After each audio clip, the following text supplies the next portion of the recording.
मुलुकका 70 जिल्लामा गरी डेंगी संक्रमितको संख्या 7,000 नाग्यो। सबैभन्दा धेरै संक्रमित सुनसरीमा भएको सरकारी तथ्याङ्क। शान्तिपूर्ण राजनीतिमा आएपछि पटक पटक सत्तामा पुगेको माओवादी केन्द्रको भविष्यलाई लिएर प्रश्न चिन्ह खडा। पार्टी विधिसम्मत नचलेको भन्दै केन्द्रीय नेताहरूकै असन्तुष्टि। सुन तस्करी प्रकरणबारे उच्चस्तरीय समिति गठन गर्नुपर्ने एमालेको माग उचित नभएको सरकारको टिप्पणी। समिति बनाउँदा राजस्व अनुसन्धान विभागको छानबिन प्रभावित हुने संचार मन्त्री शर्माको भनाई। निर्यातमा रोक लगाएसँगै भारतमा लक्ष्यभन्दा 3 गुणा बढ़ी चामलको मौजदात। र मोरक्को र कोलम्बिया महिला विश्वकप फुटबलको नकआउट चरणमा प्रवेश। अन्तिम खेलमा बराबरी खेल्दै जर्मनी र दक्षिण कोरिया बाहिरिए। नमस्कार, कान्तिपुर डायरीका साथमा साथी पूजनी र सूरज। समाचार अब विस्तारमा। मुलुकका 70 जिल्लामा गरी डेंगी संक्रमितको संख्या 7,000 नाघेको सरकारी तथ्याङ्कले देखाएको छ। स्वास्थ्य सेवा विभाग अन्तर्गतको इपिडेमियोलोजी तथा रोग नियन्त्रण महाशाखा ईडीसीडीको तथ्याङ्क अनुसार गत जनवरी 1 देखि हालसम्म कुल 7,253 जना डेंगीबाट संक्रमित भएका छन्। जिल्लागत रूपमा हेर्दा सबैभन्दा धेरै सुनसरीमा हालसम्म 4,679 जना संक्रमित भइसकेका छन्। त्यसैगरी धादिङमा 829, काठमाडौँमा 119, दार्चुलामा 191 र कास्कीमा 214 संक्रमित भेटिएका छन्। प्रदेशतर्फ सबैभन्दा धेरै कोशी प्रदेशमा संक्रमित भएका छन्। त्यहाँ 5,101 जनामा डेंगी संक्रमण भइसकेको छ। त्यसैगरी बागमतीमा 1,171, गण्डकीमा 389 र सुदूरपश्चिममा 342 जना, लुम्बिनी प्रदेशमा 191, मधेसमा 32 र कर्णाली प्रदेशमा 27 जना संक्रमित भइसकेका छन्। ईडीसीडीका अनुसार हालसम्म 70 जनामा डेंगी पुष्टि भइसकेको छ भने 7 जनाको यसलाई पुनः सुन्नुहोला। ईडीसीडीका अनुसार हालसम्म 70 जिल्लामा डेंगी पुष्टि भइसकेको छ भने 7 जनाको मृत्यु भएको पुष्टि भएको छ। यसैबीच डेंगीको प्रकोप तत्काल नियन्त्रणमा लैजान दिगो र प्रभावकारी समाधान खोज्न नेपाली कंग्रेसले सरकारको ध्यानाकर्षण गराएको छ। कंग्रेसका पार्टी कार्यालयका प्रमुख सचिव कृष्ण प्रसाद पौडेलले विज्ञप्ति जारी गर्दै डेंगी रोगबाट प्रभावित व्यक्ति, परिवार र समुदायका लागि मानवीय सेवामा जुट्न कंग्रेसका नेता कार्यकर्तालाई आह्वान समेत गर्नुभएको छ।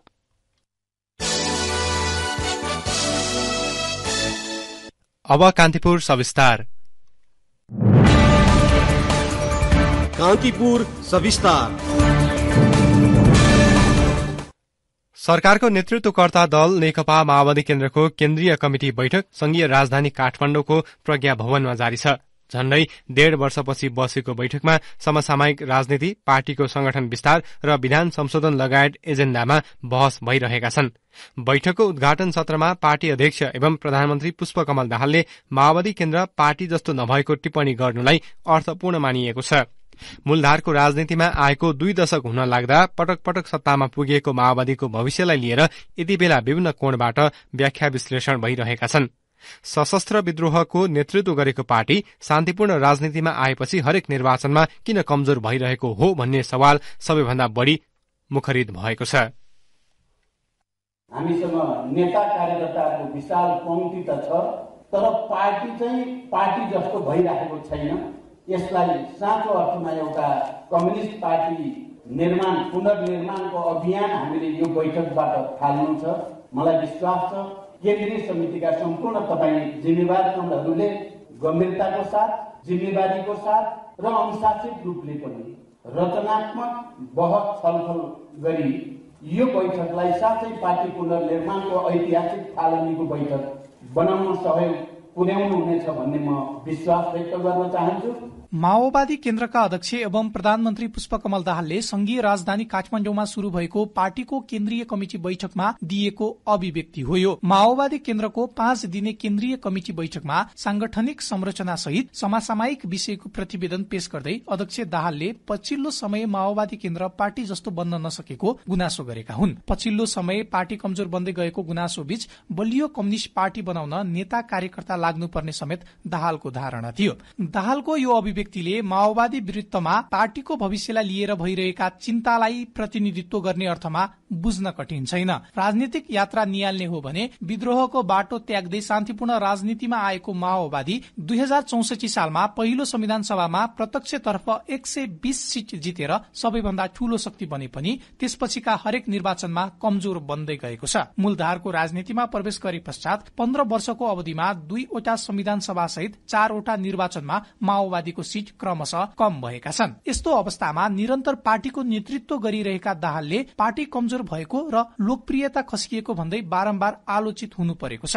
सोही कारण आफूलाई कार्यकर्ताको आलोचनाबाट जोगाउन माओवादी पार्टी जस्तो बन्न नसकेको दाहालले गुनासो गरेको ठान्छन् पुराना कम्युनिस्ट नेता डीआर पोखरेल। पार्टीको जस्तो भएको छैन, अब त्यो त सबैलाई अहिले महसुस भइरहेको छ, दुनियाँलाई महसुस भइरहेको छ। उहाँले पनि त्यो भन्दाखेरि चाहिँ अब उहाँलाई पनि महसुस भएछ भनेर अरू कार्यकर्ताहरूले पनि भन्ने भयो नि त, अरू कार्यकर्ताले उहाँका समर्थकहरूले भन्ने भए, त्यो त उहाँको लागि त प्लस पोइन्ट हुन्छ नि त। साथै म त त्यस्तो अरू त्यस्तो ठुलो केही कुरा हो जस्तो मलाई लाग्दैन पनि। 2064 सालमा सरकारको नेतृत्व गरेको माओवादी केन्द्र प्रधान सेनापति प्रकरणका कारण केही समय प्रतिपक्षमा पुग्यो। त्यसपछि माओवादी केन्द्र 2068 सालमा तत्कालीन नेकपा एमालेबाट प्रधानमन्त्री भएका झलनाथ खनाल नेतृत्वको सरकारलाई समर्थन गर्दै पुनः सत्तामा फर्कियो। 2069 सालमा डाक्टर बाबुराम भट्टराई प्रधानमन्त्री भएपछि माओवादीले सरकारको नेतृत्व दोस्रो पटक पाएको थियो। तर 2070 सालमा भएको दोस्रो संविधान सभामा माओवादी तेस्रो स्थानमा खुम्चियो। 2072 सालमा संविधान जारी भएपछिको पहिलो आम निर्वाचनमा एमालेसँग गठबन्धन गर्दै प्रत्यक्षमा 36 र समानुपातिकमा 17 सीट जितेर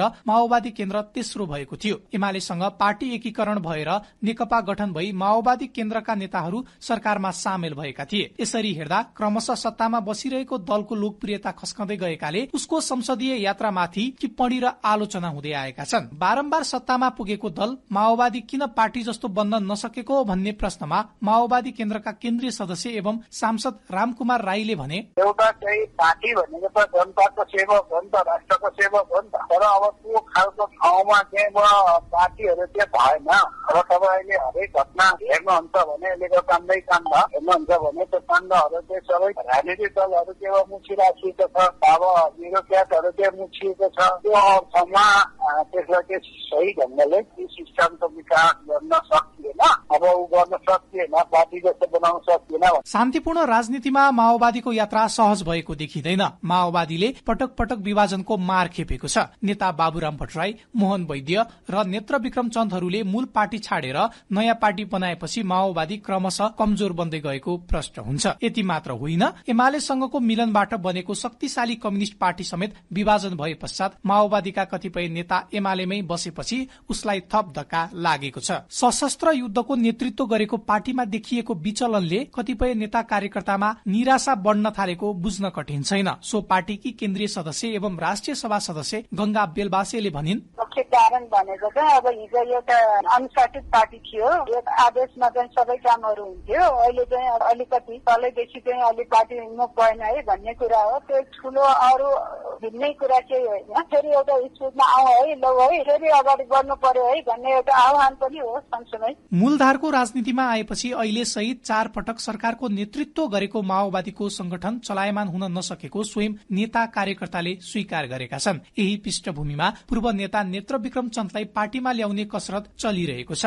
आफू अनुकूल राजनीतिक माहौल बनाउन सिपालु माओवादी केन्द्रका अध्यक्ष दाहालले केन्द्रीय कमिटी बैठकमा सुदृढीकरणको प्रस्ताव अघि सारेका छन्। तर उक्त प्रस्तावको औचित्यमाथि समेत प्रश्न उठाइएको छ। पुराना कम्युनिस्ट नेता पोखरेलले भने, उहाँले बनाउनु भएको त हो नि पार्टीलाई त होइन, अरू कसैले बनाएको त होइन। उहाँले नै जुन जुन रोल खेल्दै आउनुभयो, कहिले एमालेसित मिलेर, कहिले कांग्रेससित मिलेर, कहिले एकातिर मिल्दा मिल्दै अर्कोतिर गएर, यो त सबै उहाँहरूले नै खेल्दै आउनु भएको छ नि त रोल त। उहाँको एकदमै उच्च नैतिकताको अभिव्यक्ति हो भन्ने ठाउँ त यो पनि भएन। अब उहाँ कुनै सेटिङमा काम गर्नु भएको हुन सक्छ भन्ने लाग्छ मलाई चाहिँ। कसैलाई हटाउनलाई, कसैलाई ल्याउनलाई यो एउटा प्ले चाहिँ हुन सक्छ। पार्टीलाई अझ मजबुत बनाउने र प्रभावकारी संगठन निर्माण गर्नुपर्नेमा माओवादी केन्द्रले विधान संशोधन गर्दै केन्द्रीय कमिटिको आकार संख्या 409 पुर्याएको छ। सत्ता राजनीतिमा केन्द्रित हुँदा पार्टीको विचार र सिद्धान्तबाट विचलित भएको आरोप खिपिरहेका अध्यक्ष दाहालले जारी केन्द्रीय कमिटी बैठकबाट पार्टीलाई कसरी अगाडि बढाउने हो भन्नेमा धेरैको ध्यान गएको छ। रेडियो कान्तिपुरका लागि मनिष अधिकारी। कान्तिपुर सविस्तार। यसैबीच माओवादी केन्द्रका केन्द्रीय सदस्यले पार्टी विधि सम्मत नचलेको भन्दै असन्तुष्टि व्यक्त गरेका छन्। उनीहरूले पार्टीले बनाएको योजना कार्यान्वयन नहुने समस्या रहेको पनि बताएका छन्। केन्द्रीय सदस्य बलावती शर्माले पार्टीलाई विधि विधानमा चलाउन नसकिएको बताउनुभयो। महाधिवेशनले नीति र विधि बनाएपछि कार्यान्वयनमा जाँदा भत्किने गरेको उहाँको भनाइ थियो। केन्द्रीय सदस्य रामप्रसाद सापकोटाले पार्टीको विधान पटक पटक मिचिएको भन्दै असन्तुष्टि जनाउनुभयो। अर्का केन्द्रीय सदस्य रामनारायण विडारीले पार्टीका नेताहरू तल्लो कमिटिबाट निर्वाचित भएर आउनुपर्ने बताउनुभयो। केन्द्रीय सदस्य तिलक मल्लले बैठकमा नेपालका समाजवादी शक्तिलाई केन्द्रित गरेर देशको नेतृत्व गर्ने बहस भइरहेको भन्दै आगामी दिनमा जनताको अपेक्षा पूरा हुने गरी संगठन निर्माण गर्नुपर्ने उल्लेख गर्नुभयो। कान्तिपुर डायरीमा अब बाँकी प्रसंग। सरकारले सुन तस्करी प्रकरणबारे छानबिनका लागि उच्चस्तरीय समिति गठन गर्नुपर्ने प्रतिपक्ष एमालेको माग उचित नभएको बताएको छ। राजस्व अनुसन्धान विभागले तस्करी प्रकरणबारे छानबिन गरिरहेका बेला अर्को समिति बनाउँदा सो विषय डाइभर्ट हुन सक्ने सरकारको भनाइ छ। प्रतिपक्ष एमालेको अडानका कारण संसदीय गतिरोध लम्बिरहँदा सरकारकी प्रवक्ता एवं संचार मन्त्री रेखा शर्माले अर्को समिति बनाउँदा अहिलेको छानबिन प्रक्रिया अवरुद्ध हुने बताउनुभयो। मन्त्री परिषदको पछिल्लो निर्णय सार्वजनिक गर्ने क्रममा मन्त्री शर्माले भन्नुभयो, राजस्व अनुसन्धान विभाग भनेको सरकारको शक्तिशाली विभाग हो। त्यो विभागले नै आफ्ना प्रक्रियाहरू कामहरू अगाडि बढाइरहेको र यसको तस्करीको रुट कजमा हामी पुग्छौं भनेर एउटा कमिटमेन्ट सहित राजनीतिक नेतृत्व लागिरहेको बेलामा फेरि थप अर्को यो अनुसन्धान गर्न समिति बनाउने, फेरि यसलाई विषयवस्तुलाई डाइभर्ट गर्ने कुराले यो अनुसन्धान प्रक्रियामा पनि प्रभाव पर्छ भन्ने हामीलाई लागेको छ। मन्त्री शर्माले प्रतिपक्षी एमालेसँग सम्वाद भएकाले संसदको अवरोध छिटै हट्ने बताउनुभयो। अहिलेको छानबिन प्रक्रियालाई विषयान्तर हुन नदिने र सदन खोल्ने विषयमा सहमति हुने उहाँको भनाइ थियो। यो विषयमा राजस्वको विषय भएको हुनाले त्यसले अगाडि जुन प्रक्रिया अगाडि बढाएको छ त्यसबाट हामी डाइभर्ट छैनौं र हाम्रो भनाइ के हो भने अर्को खालले अगाडि बढ्दाखेरिमा यो चीज प्रभावित हुन्छ र वास्तविक दोषीहरू समात्ने कुरामा पनि ढिलाढाला हुन सक्छ भन्ने सरकारको भनाइ छ। यसमा छलफल चलिरहेको छ, कुरा मिलेको छैन। मलाई लाग्छ सम्भवतः 2-4 दिनमा यसमा कुरा मिल्छ र संसद खुल्छ भन्ने कुरामा विश्वास छ। यसैबीच नेपाली कांग्रेसका नेता डाक्टर शेखर कोइरालाले सुन तस्करी प्रकरणपछि प्रमुख दलका नेताहरूबीच भएको भेटघाटलाई लिएर आशंका व्यक्त गर्नुभएको छ। काठमाडौँमा आयोजित कार्यक्रममा बोल्दै नेता कोइरालाले भन्नुभयो, जो डीजी हुनुहुन्छ त्यसको 10 दिन पहिले सुनकाण्ड भन्दा 10 दिन पहिले प्रधानमन्त्रीजीको पिए हुनुहुन्छ। अब सोच्दै जाउँ यसरी के हुन्छ, हामी कहाँ पुग्न खोज्दैछौँ। मलाई चाहिँ बडा रमाइलो लाग्छ। कुनै इस्यु आउँछ, घटना हुन्छ, अलिकति अगाडि बढ्दै जान्छ अनि शीर्ष 3टा नेताहरू एक ठाउँमा बसिहाल्छ, बसेर छलफल गर्छन्। के छलफल गर्छन् थाहा छैन मलाई। हिजो अस्ति पनि छलफल भएको छ क्यारे। राजस्व अनुसन्धान विभागले त्रिभुवन अन्तर्राष्ट्रिय विमानस्थलबाट बाहिरिएको झण्डै 1 क्विन्टल सुन साउन 2 गते सिनामंगलमा ट्याक्सीबाट बरामद गरेको थियो। सुन तस्करीमा संलग्न भएको आशंकामा विभागले 17 जनालाई पक्राउ गरी छानबिन गरिरहेको छ। यसैबीच सुन तस्करी प्रकरणमा उच्चस्तरीय समिति गठनको माग गर्दै प्रतिपक्षी दल एमाले अवरोध गरेपछि राष्ट्रिय सभाको बैठक आज पनि स्थगित भएको छ। बैठकमा एमालेका सांसदहरूले उठेर विरोध जनाएपछि बैठक स्थगित गरिएको हो। राष्ट्रिय सभाको बैठक श्रावण 22 गते सोमबार दिउँसो 1 बजे बस्ने गरी स्थगित भएको संसद सचिवालयले जनाएको छ। राष्ट्रिय सभाका अध्यक्ष गणेश प्रसाद तिमल सिन्हाले निरन्तर संसद अवरूद्ध हुँदै आएको विषयमा सरकारको ध्यानाकर्षण गराउनु भएको छ। राजस्व अनुसन्धान विभागले छानबिन गरे पनि एमाले भने उच्च स्तरीय छानबिन समिति गठनको माग गर्दै संसद अवरोध गर्दै आएको हो। सरकारले विभिन्न 4 देश र 2 राष्ट्रसंघीय नियोगका लागि प्रस्ताव गरेको राजदूतको सिफारिश संसदीय सुनवाई समितिबाट सर्वसम्मत अनुमोदन भएको छ।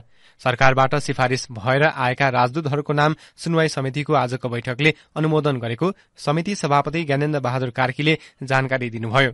सरकारले 2 साता अघि न्यूयोर्क स्थित संयुक्त राष्ट्रसंघको नेपाल नियोगको आवासीय प्रतिनिधिमा लोकबहादुर थापा, जेनेवा स्थित संयुक्त राष्ट्रसंघीय नियोगको आवासीय प्रतिनिधि रामप्रसाद सुवेदीलाई सिफारिश गरेको थियो। त्यस्तै संयुक्त अरब इमिरेट्सको राजदूतमा तेजबहादुर छेत्री, कुवेतको राजदूतमा घनश्याम लम्साल, थाइल्याण्डको राजदूतमा धनबहादुर ओली र फ्रान्सको राजदूतमा सुधीर भट्टराईको नाम सिफारिश भएको थियो। संसदीय सुनवाई अनुमोदनपछि राष्ट्रपतिले उनीहरूलाई राजदूत नियुक्त गर्ने व्यवस्था छ। सरकारले मातातीर्थ माल्टा 33 केबी प्रसारण लाइन आयोजना अन्तर्गत काठमाडौँ, ललितपुर र मकवानपुर क्षेत्रमा 4000 भन्दा बढ़ी रूख काट्न स्वीकृति दिएको छ। मन्त्री परिषदको पछिल्लो बैठकले प्रसारण लाइन आयोजना अन्तर्गतका वन क्षेत्रमा रूख कटानका लागि नेपाल विद्युत प्राधिकरणलाई स्वीकृति दिने निर्णय गरेको हो। मन्त्री परिषद बैठकको निर्णय सार्वजनिक गर्दै सरकारकी प्रवक्ता एवं मन्त्री रेखा शर्माले आयोजनाको पूर्वाधार निर्माणका लागि काठमाडौँ, ललितपुर र मकवानपुर जिल्लामा रहेको राष्ट्रिय वन र वन क्षेत्रको 24.67 हेक्टर जग्गा आगामी 20 वर्षसम्म प्रयोग गर्न दिने निर्णय भएको जानकारी दिनुभयो।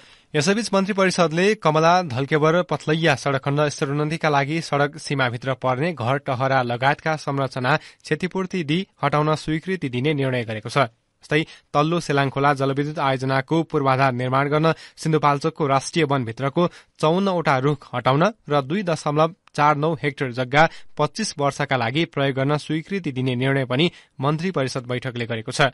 यस्तै सरकारले काठमाडौँ तराई द्रुतमार्ग सड़क आयोजना अन्तर्गत ललितपुरको खोकना क्षेत्रको जग्गा प्राप्ति सम्बन्धी समस्या समाधान गर्न गठित समितिको म्याद थप गरेको छ। रक्षा मन्त्री पूर्णबहादुर खड्काको संयोजकत्वमा गठित 3 सदस्यीय समितिको म्याद 3 महिना थप गरिएको हो। मौसम प्रतिकूलताका कारण डोल्पाको जुफाल विमानस्थलमा विगत 12 दिनदेखि उडान हुन सकेको छैन। दुर्गम जिल्ला डोल्पामा यातायातको एकमात्र माध्यमका रूपमा रहेको जुफाल विमानस्थलमा लामो समयसम्म उडान नहुँदा सेवाग्राहीहरू मर्कामा परेका छन्। विमानस्थल अवरूद्ध भएपछि पर्यटक, सर्वसाधारण, विद्यार्थी तथा बिरामीको चाप बढ़ेको छ।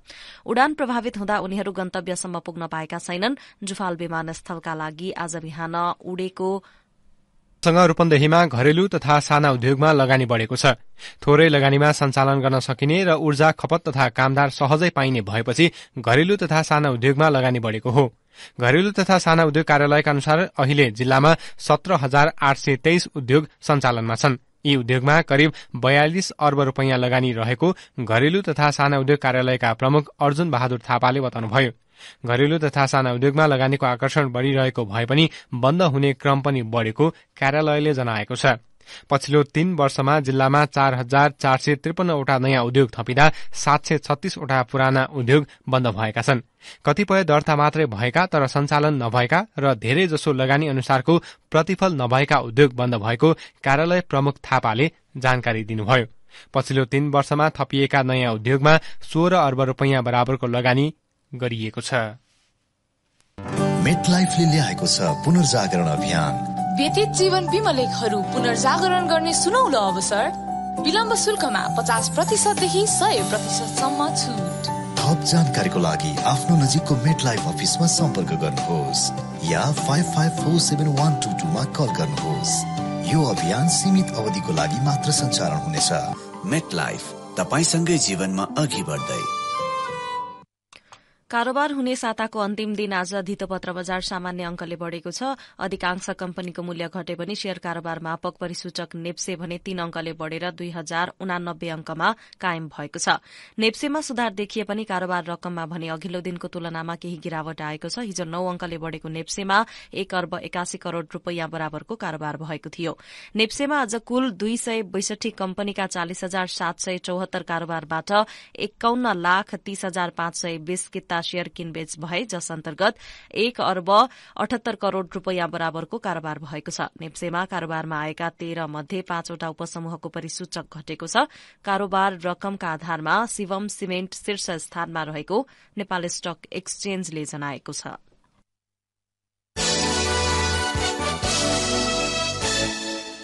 अब अन्तर्राष्ट्रिय प्रसंग। भारतले चामल निर्यातमा रोक लगाएसँगै लक्ष्यभन्दा झण्डै 3 गुणा बढ़ी मौजदात भएको जनाएको छ। भारतीय सरकारी गोदामहरूमा अगस्त 1 सम्म 3 करोड़ 76 लाख मेट्रिक टन चामल मौजदात भएको अन्तर्राष्ट्रिय संचार माध्यमले जनाएका छन्। भारत सरकारको नियम अनुसार जुलाई 1 देखि शुरू हुने त्रैमासिकका लागि राज्यद्वारा सञ्चालित गोदाममा 1 करोड़ 35 लाख टन चामल मौजदात हुनुपर्छ। तर निर्यातमा रोक लगाएसँगै सोचे भन्दा बढ़ी चामल मौजदात भएको हो। बढ़ी मात्रामा चामल मौजदात भएपछि आगामी दिनमा यसको आपूर्तिमा समस्या आउन सक्ने भन्दै चिन्ता व्यक्त भएका छन्।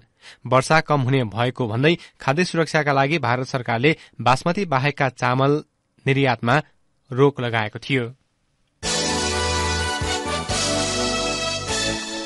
भारतको हरियाणामा भएको जातीय हिंसामा 6 जनाको मृत्यु भएको छ। हिन्दू र मुस्लिम बीच भएको हिंसात्मक झडपका कारण 3 दिन यता हरियाणाका केही क्षेत्र तनावग्रस्त छन्। हरियाणाका मुख्यमन्त्री मनोहर लाल खट्टरले पीड़ितका परिवारलाई आर्थिक क्षतिपूर्ति दिने र दोषीलाई कार्यवाही गर्ने बताउनु भएको छ। हिंसा चर्किदै गएपछि केही स्थानमा कर्फ्यू लगाइएको छ। यसका साथै इन्टरनेट सेवा समेत बन्द गरिएको छ। सो क्षेत्रमा सोमबारबाट हिंसा शुरू भएको थियो।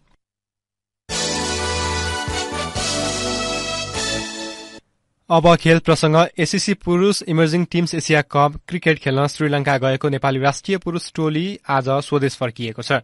8 टोली सहभागी सो प्रतियोगितामा नेपाल समूह चरणबाटै बाहिरिएको थियो।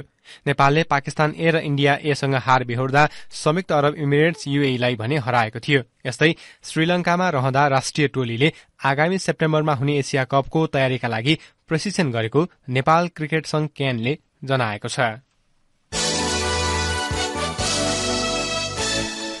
मोरक्को फिफा महिला विश्वकप फुटबलको नकआउट चरणमा पुगेको छ। पहिलो पटक महिला विश्वकप खेलेको मोरक्कोले समूह चरणको अन्तिम खेलमा कोलम्बियालाई 1-0 गोलले हराउँदै अर्को चरणको यात्रा तय गरेको हो। आज मोरक्कोको जितमा निसा हलमारीले पहिलो हाफको अतिरिक्त समयमा गरेको गोल निर्णायक बन्यो। यो सँगै मोरक्कोले समूह एचको उपविजेता बन्दै अन्तिम 16 मा स्थान पक्का गर्यो। यता हारका बावजुद पनि कोलम्बिया नकआउट चरण प्रवेश गरेको छ। सोही समूहका दक्षिण कोरिया र जर्मनीले 1-1 गोलको बराबरी खेलेपछि कोलम्बिया समूह विजेता बन्दै अन्तिम 16 मा प्रवेश गरेको हो।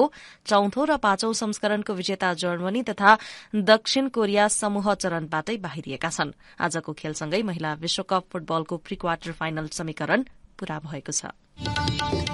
अन्त्यमा प्रमुख प्रसंग पुनः एकपटक। मुलुकका 70 जिल्लामा डेंगी संक्रमितको संख्या 7000 नाग्यो। सबैभन्दा धेरै संक्रमित सुनसरीमा भएको सरकारी तथ्याङ्क। शान्तिपूर्ण राजनीतिमा आएको पटक पटक सत्तामा पुगेको माओवादी केन्द्रको भविष्यलाई लिएर प्रश्न चिन्ह खडा। पार्टी विधि सम्मत नचलेको भन्दै केन्द्रीय नेताहरूकै असन्तुष्टि। सुन तस्करी प्रकरणबारे उच्चस्तरीय समिति गठन गर्नुपर्ने एमालेको माग उचित नभएको सरकारको टिप्पणी। समिति बनाउँदा राजस्व अनुसन्धान विभागको छानबिन समेत प्रभावित हुने संचार मन्त्री शर्माको भनाई। निर्यातमा रोक लगाएसँगै भारतमा लक्ष्यभन्दा 3 गुणा बढ़ी चामलको मौजदात। र मोरक्को र कोलम्बिया महिला विश्वकप फुटबलको नकआउट चरणमा प्रवेश। अन्तिम खेलमा बराबरी खेल्दै जर्मनी र दक्षिण कोरिया बाहिरिए। अवश्य यिनै प्रसंगसँगै कान्तिपुर डायरीको यो बुलेटिन अहिलेलाई यही सकिन्छ। पूजनी र सूरज बिदा हुन्छौं। नमस्कार।